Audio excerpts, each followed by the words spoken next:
আসসালামু আলাইকুম রহমতুল্লাহি ওয়া বারাকাতুহু। সম্মানিত দর্শক, বাংলাদেশের সাবেক প্রধানমন্ত্রী শেখ হাসিনাকে নিয়ে বিশ্ব মিডিয়াতে যে মাতামাতি, এটি রীতিমতো বিস্ময়কর।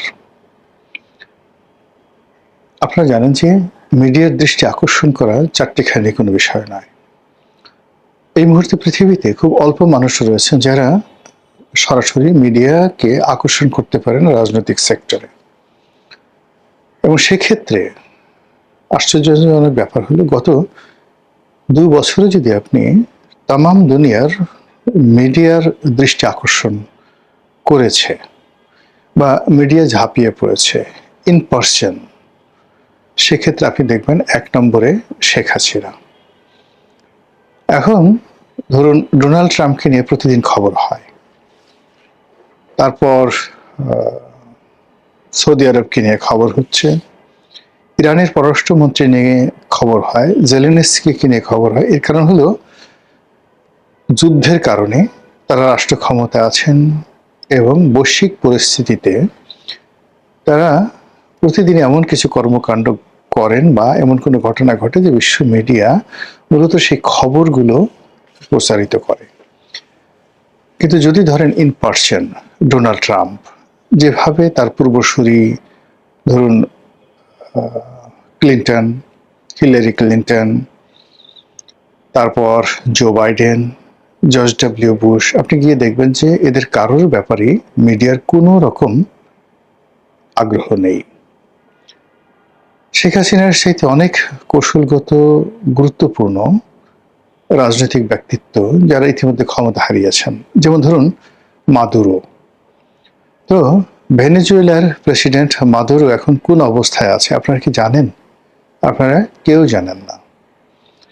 কিংবা আহমেদিনেজাদ, ইরানের প্রেসিডেন্ট, কোথায় আছেন? সিরিয়ার প্রেসিডেন্ট বাশার আল আসাদ, সাবেক প্রেসিডেন্ট, তিনি এখন কোথায় আছেন? আমরা কেউ জানি না। কিংবা ধরুন জাস্টিন ট্রুডো, কানাডার প্রধানমন্ত্রী, অ্যাঞ্জেলা মার্কেল, অথবা থেরেসা মে, ব্রিটেনের সাবেক প্রধানমন্ত্রী, আপনি দেখবেন যে এদের কোনো রকম খবরাখবর, ব্যক্তিগত বিষয়, কোনো বিষয়ে আমাদের সামনে আসছে না। এমনকি ভারতে যদি আপনি সোনিয়া গান্ধীর কথা চিন্তা করেন, কংগ্রেসের সভাপতি, তার ব্যাপারেও কোনো খবর ভারতীয় পত্রপত্রিকা, আমাদের পত্রপত্রিকা বা বিশ্ব গণমাধ্যমে আসছে না। কিন্তু বারবার গত ২ বছর ধরে, even more than mister Narendra Modi, more than Asim Munir, more than doctor Muhammad Yunus, more than Imran Khan, সবাইকে ছাপিয়ে বারবার কেন শেখ হাসিনার খবর বিশ্ব মিডিয়াতে আসছে? ১। ২ নম্বর হলো, বিশ্ব মিডিয়া কেন শেখ হাসিনার কাছে ছুটছে?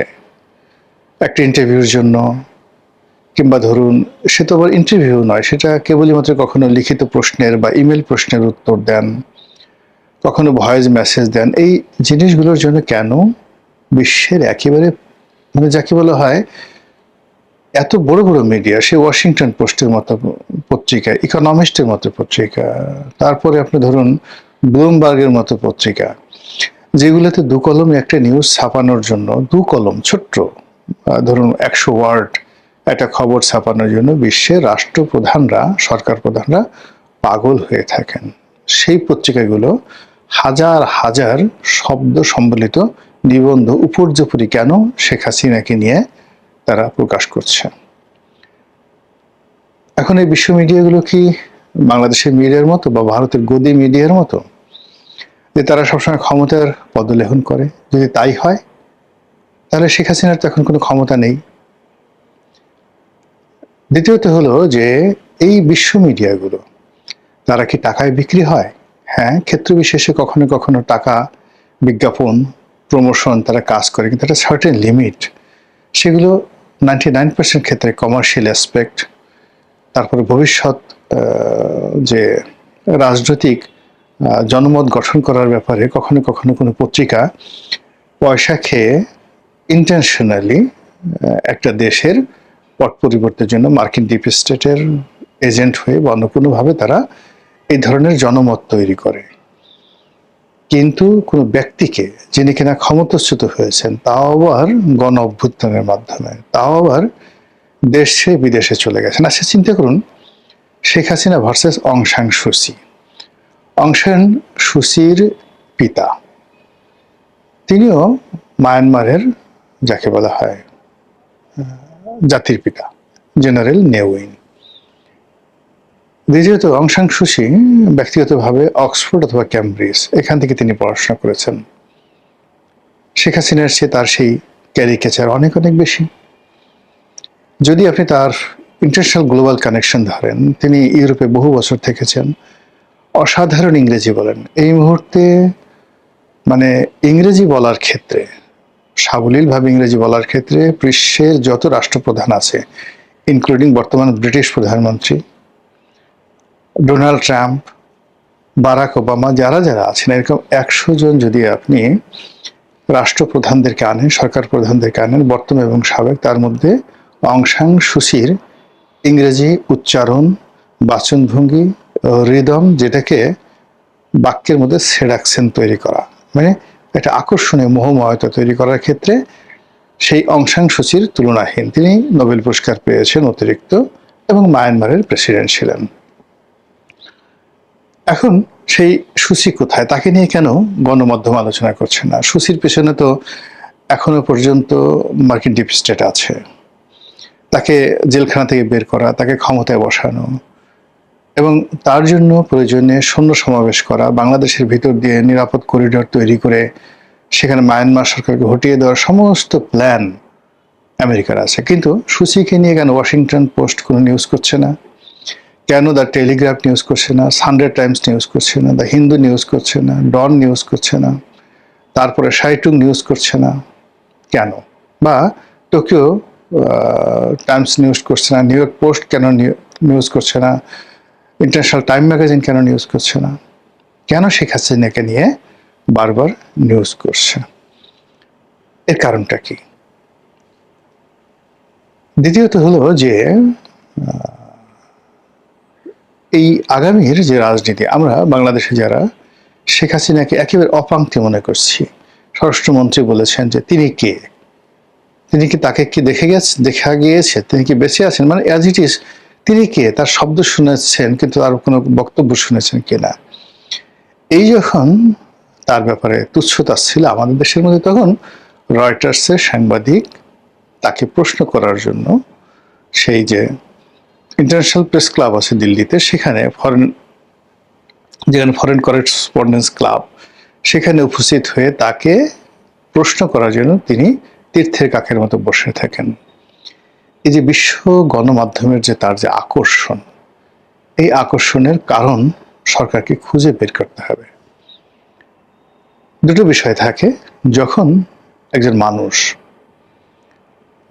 মানুষ কারো দ্বারা প্রমোটেড হন, যেমন ধরুন এখন তারেক রহমান সাহেব সালাউদ্দিন সাহেবকে পছন্দ করেন, তিনি ব্যারিস্টার কায়সার কামালকে পছন্দ করেন, মেজর হাফিজকে পছন্দ করেন। এখন এই পছন্দের বিনিময়ে তাদের প্রতি ধরেন মিডিয়ার একটা আকর্ষণ হতে পারে, ক্ষমতা কেন্দ্রিক কোনো ব্যক্তির কেন্দ্রিক। কিন্তু শেখ হাসিনা এখন কারোর পছন্দের তালিকায় আছেন বলেন? ভারত তাকে শেল্টার দিচ্ছে। আমরা বাংলাদেশ থেকে প্রচার করছি যে তিনি মূলত সেখানে একটা আপদ হিসেবে আছেন, ভারত তাকে পছন্দ করছে না।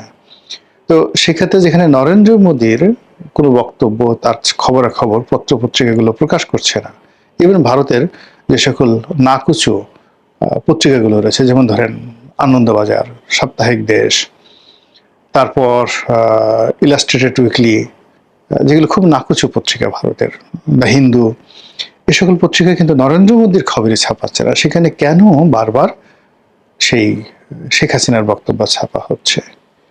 ইট মিনস শেখ হাসিনার মধ্যে হয়তো কোনো অলৌকিক বিষয় তারা দেখতে পেয়েছে, যেগুলো আমরা বুঝতে পারি না, কিন্তু সাংবাদিকরা বুঝতে পারে। এখন সেই অলৌকিক বিষয়টা কি?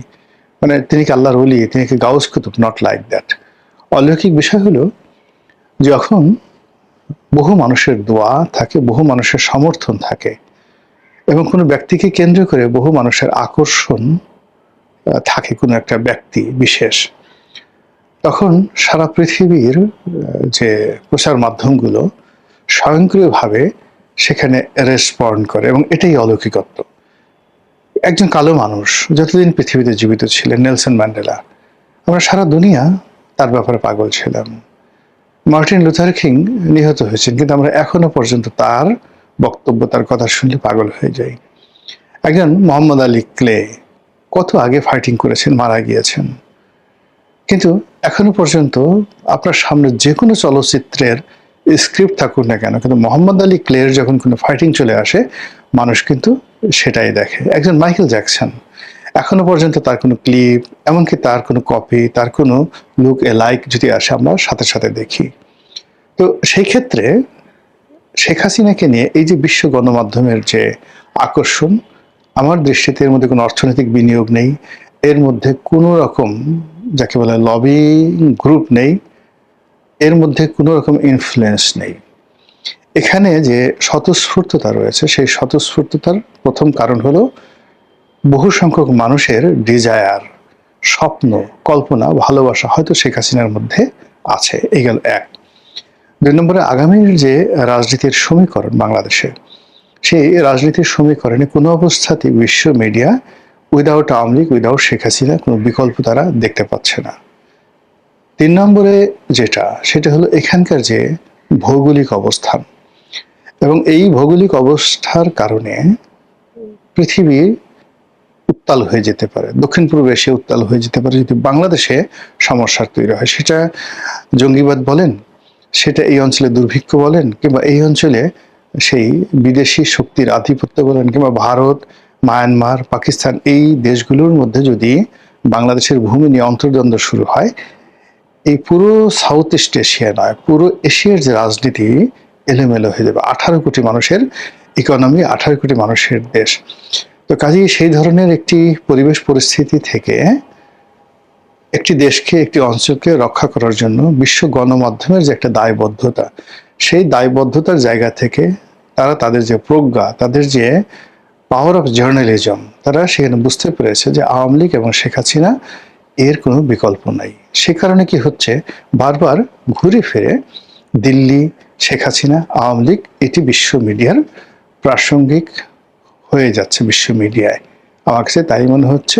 মহান আল্লাহ আমাদের সবাইকে হেদায়েত দান করুন এবং হেফাজত করুন। আসসালামু আলাইকুম ওয়া রাহমাতুল্লাহি ওয়া বারাকাতুহু।